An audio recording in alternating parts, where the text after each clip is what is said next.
Someone is listening and they follow. I know there's a gentleman and his name escapes me, and he talks about cash is king, Okay. and he's a financial advisor. What would you say about that if someone really adopts the principle that cash is king? I would say that's a whole mindset thing because I used to have the same mindset. But now the way I look at it, if I have $100,000 to my name, let me just give this example. If I have $100,000 to my name and I want to get a $100,000 vehicle, why don't I leverage my credit to get it zero money down? And then that $100,000 could be working for me. Maybe I can go put $10,000 in this investment over here. Maybe I'll put $10,000 into some cryptocurrency. I'll put $20,000 into a down payment for real estate. You want your money to be working for you while you're able to have it work for you. If I'm putting the entire 100,000 just to buy this vehicle, then my money isn't able to work for me. So I like looking at my money as employees, right? So you just got to understand to leverage that credit so that your credit is working for you. You're able to leverage other situations. So that person is saying cash is king. I would say credit is king. You want to leverage that credit so that your money can be working for you in different situations. Because like I said, if I have like $100,000, I could split it into multiple investments versus putting everything just on one situation. And I was able to split it into multiple situations because my good credit allowed me to get that money zero money down. And then on top of that, if I really wanted to, I could make sure the car payment is paid off without me even having to do it, just by listing it on car rental place like Turo or personally renting it out to people. So I always like to say, you want your money to be working for you. Even if I have 8 million, 10 million, $20 million, why am I going to be using it if I could use it as credit? If I can go into good debt and be able to allow my money to work for me. And this is coming from somebody. I paid off my student loans back when I was 23 years old within 1 year of graduation.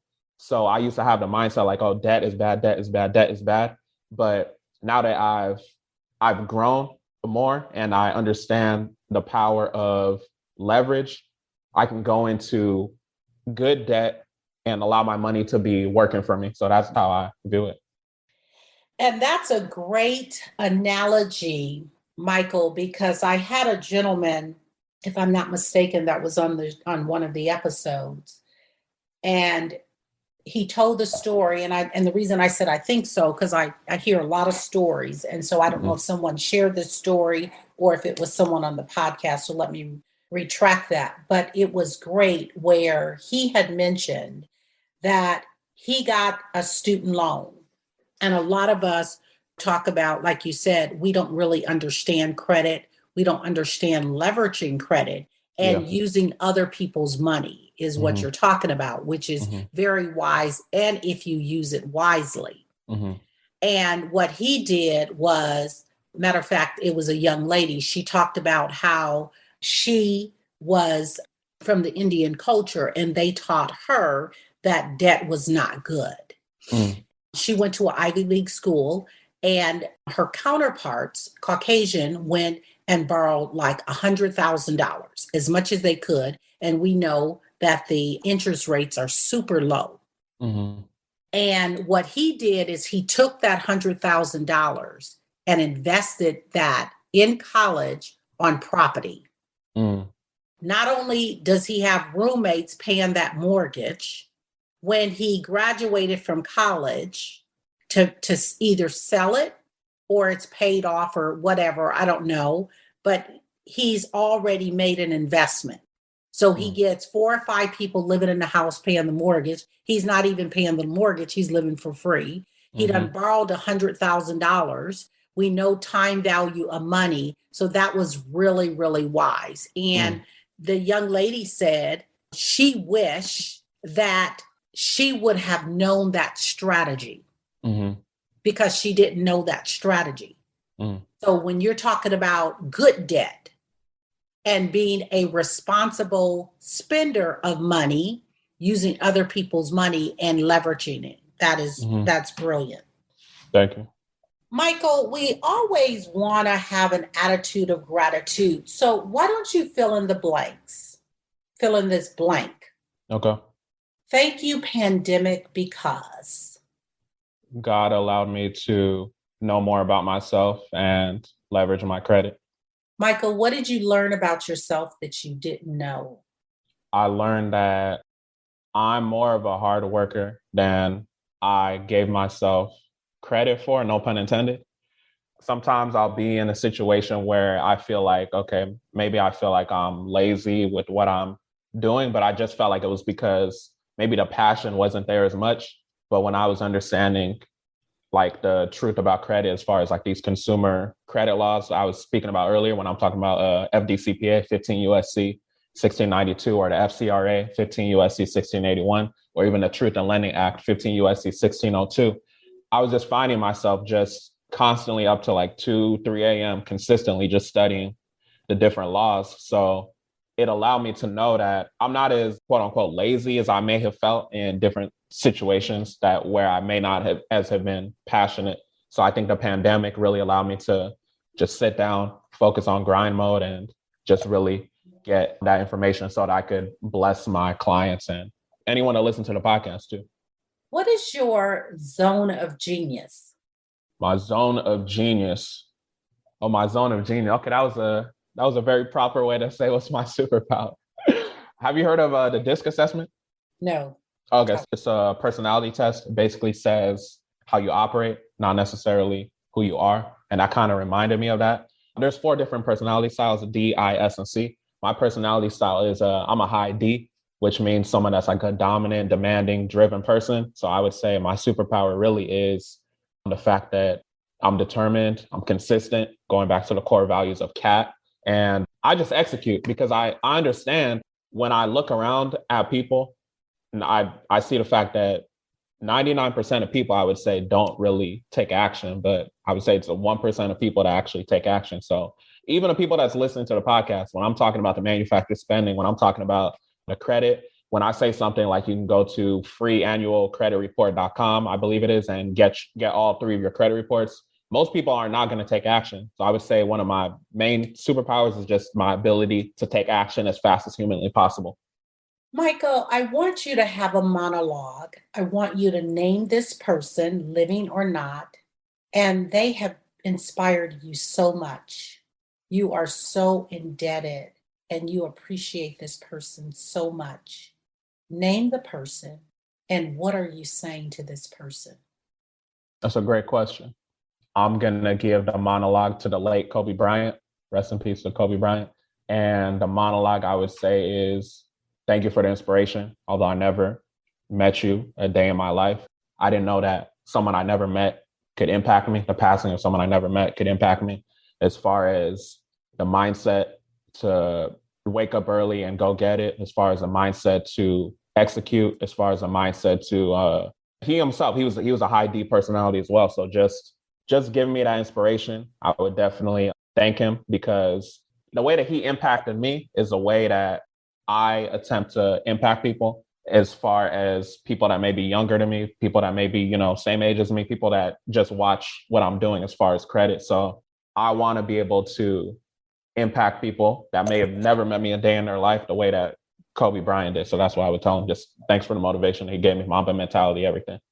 Thank you for that. Yeah. There are so many brands and businesses that are dominating. Talk about a brand or a business that's dominating that you admire and why. I'll say I respect what Amazon is doing just because they're always out there. I respect Apple. Let's go with Amazon. I respect what Amazon is doing just because, they're always in our face. And they're just successful in the sense that they've solved a problem to where we always need them. Even if you don't like Amazon, technically you're going to use Amazon. So I think you got to be in that position to where you solve such a huge issue that people, even if they don't like you, they have to shop with you. So I'll say I respect Amazon. That'll be my answer. Who are your top 2 influencers and what lessons do they teach you? One influencer I'll say is my mentor. His name is Nehemiah Davis. So Neo Deviso on Instagram. And a second one, I'll say I like Derek Grace on Instagram too, just because he's very, very transparent. And you said, what did I learn from them? Yes. So what I learned from Neo, my mentor, I know him more personally than, I never talked to Derek Grace or anything. But what I learned from Neo is just a fact to be consistent. You just got to be consistent, be consistent, be consistent, get 1% better each and every day. What I learned from Derek Grace, he has a different approach as far as his marketing, but he stays in front of people. He has, on the surface level, people might look at him and be like, oh, this guy, he might not be smart just because he has tattoos on his face and stuff like that. But just the way that he markets, I respect it because he knows how to grab people's attention. So that's what I respect from him. You're also a podcaster. Yep. Tell our audience about your podcast. Yes. Like I said, I'm the CEO of Consumer Ammunition Tactics, or CAT. And I have the CAT podcast. And it's basically a credit podcast where I give different information on credit. So, I mean, if you like anything I said today, you get a lot of that on the podcast. We're almost, well, at the time right now, we're almost 40 episodes in the podcast.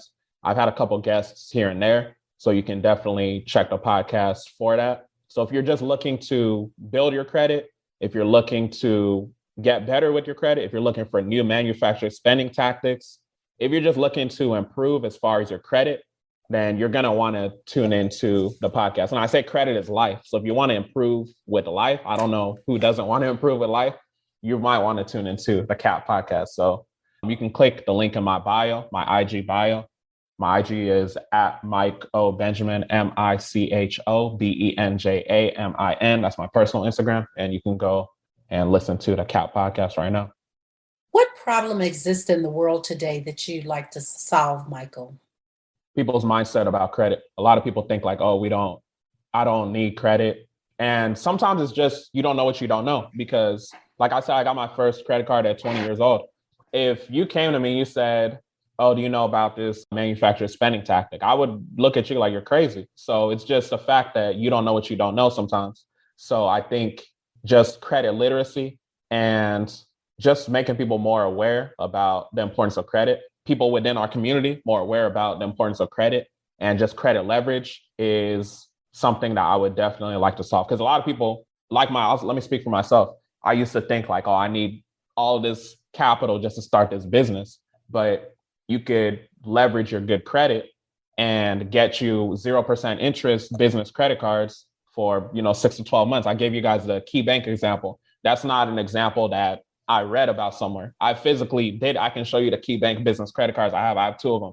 Both are $10,000 limits. I can take that $20,000 if I want to start a Turo business. I can do it. I already started a Turo business with multiple cars. If I want to start Airbnb, I can do it. $20,000 is not a lot of money, but that's only from one bank. You can get $50,000. You can get more money. So I just wish that I knew about that earlier. And that's why I go so hard talking about credit, because we don't have to have the cash to start these businesses. If you're in the right business, something like Airbnb, where people are going to be paying you multiple times, you can go into good debt, maybe $20,000.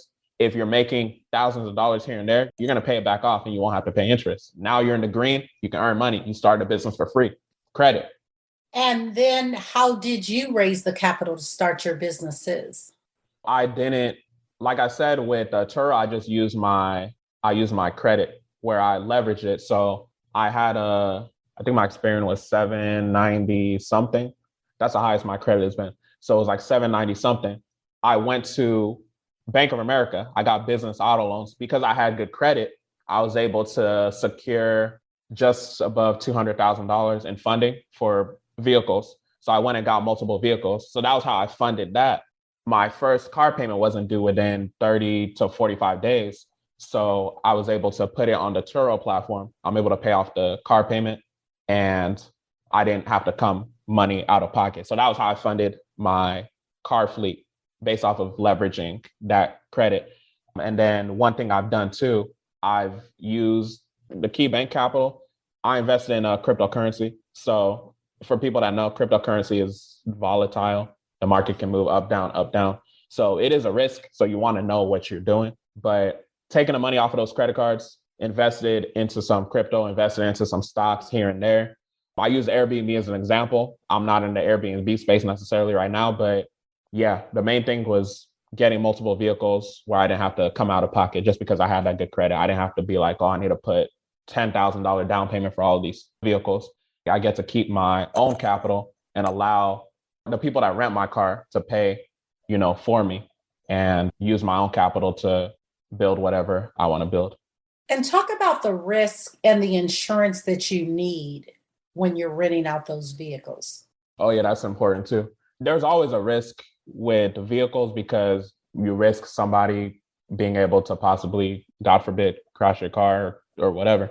Luckily, by God's grace, it hasn't happened to me, but you definitely want to make sure that you get the proper insurance. Some people have economy cars, some people have luxury cars, some people have exotic vehicles. So I have luxury vehicles. So I just make sure that I forget the exact protection I have on all of them. I have a business partner. So where we do the Turo business together, but I have Geico for my vehicles. I have a couple personal and then I have business. So for the business side, I have State Farm, but for the personal side, I have Geico. So I would just consult with your insurance person and just make sure that you have at least the basic coverage that you need. So definitely, obviously, you want to have insurance. What is the best decision you've made as a leader? Best decision I made as a leader is delegating, because one thing I saw within my business. So I think I referenced earlier that we have credit repair services. So I used to physically do like all the credit repair services and things of that nature, but I relieved stress from myself by bringing on people to support me. So I have a couple assistants here and there. Even just getting on a podcast, I used to search for a podcast to be on, but I have a team that handles that.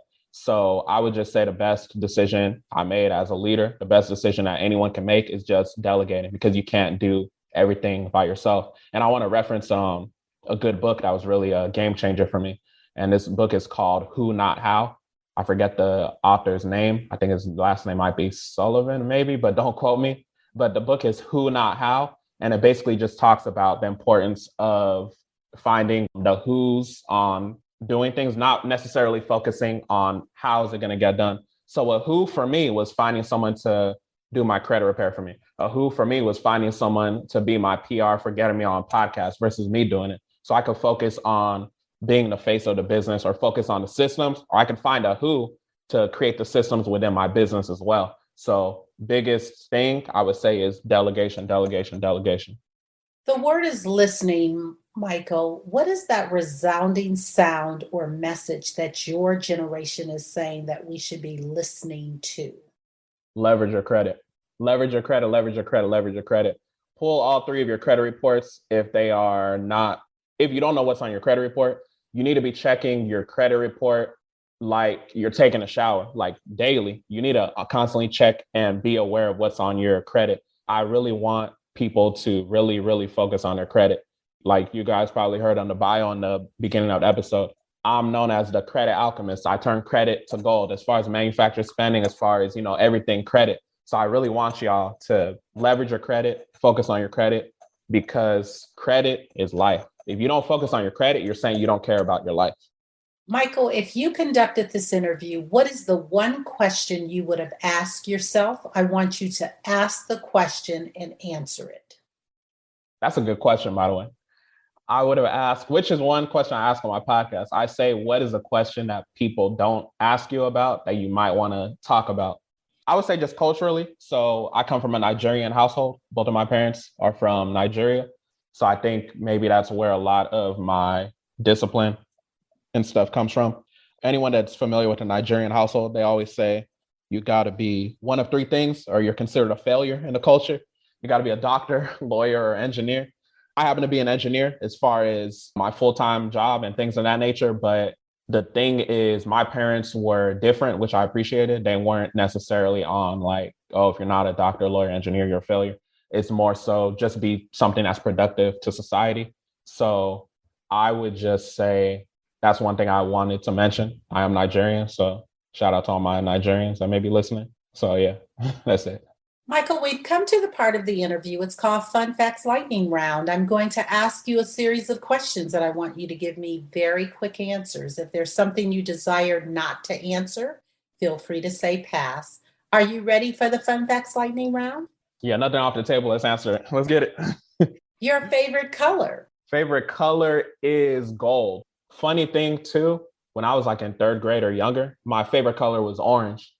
And not recently, it was like months ago, like last summer in 2021, I went to Miami with my friend, and I was supposed to have a black Lamborghini when we went, but I had to get an orange one. And then it just kind of brought me back to that childhood like feeling. So then I was thinking like, oh yeah, I remember orange used to be my favorite color, but my favorite color is gold. I just wanted to say that. Your first job.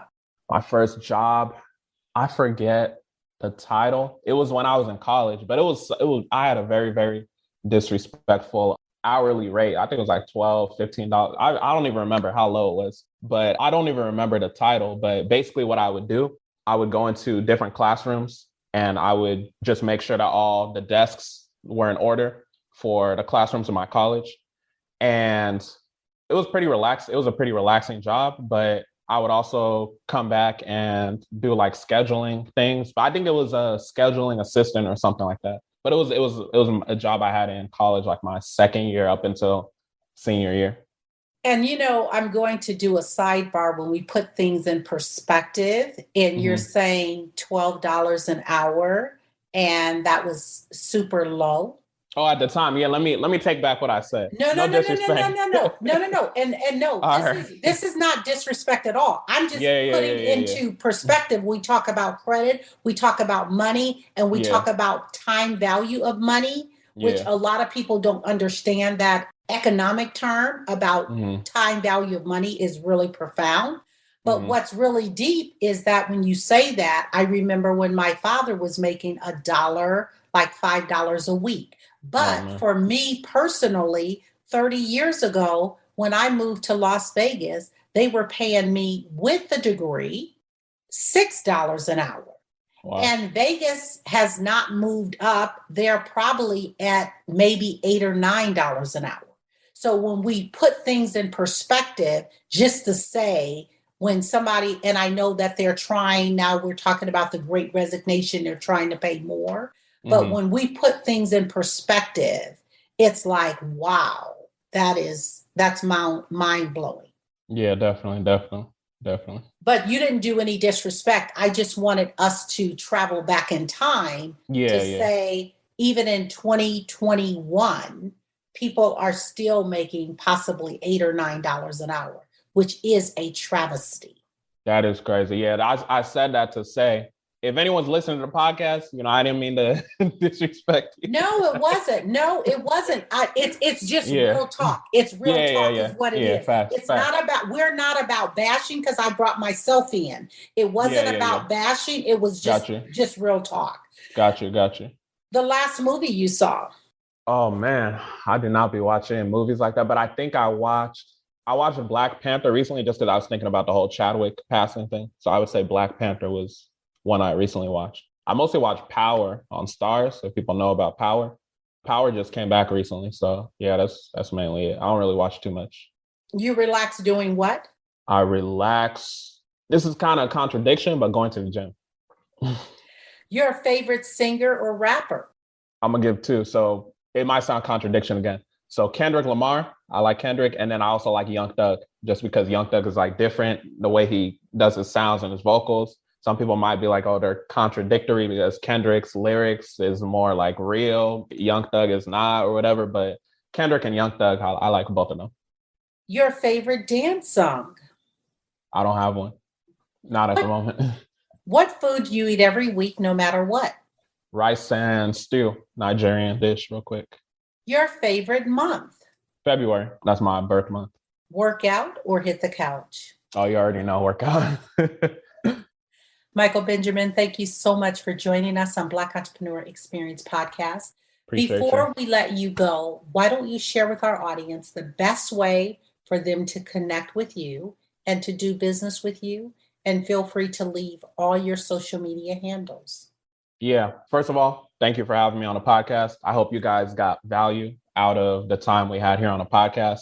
If you want more value, the best way to reach me is by going to my personal Instagram, which is at Mike O. Benjamin, which is spelled MichoBenjamin, at Mike O. Benjamin. You can also go to our business Instagram, which is CA Tactics LLC. So CATACTICS LLC. And if you click the link in either of those bios, you can definitely get a lot of resources, such as listening to the CAT podcast, such as going to the CAT Credit University, where you can get a free do-it-yourself credit checklist. You can get a free Consumer Laws 101 checklist, and you can begin studying the consumer laws so that you can use it in your disputes to get negative items off of your report.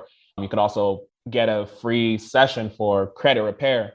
Our email is repair@catactics.com. So if you want to send us an email, say you heard us on a podcast and you want to do credit repair, then definitely let us know. And yeah, that's how you can reach us. Thank you. That's a wrap. Appreciate you.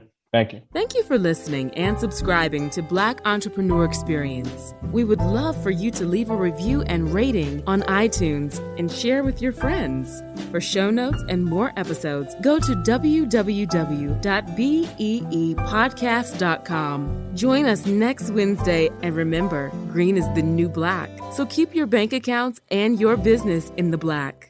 This podcast is a part of the C-Suite Radio Network. For more top business podcasts, visit c-suiteradio.com.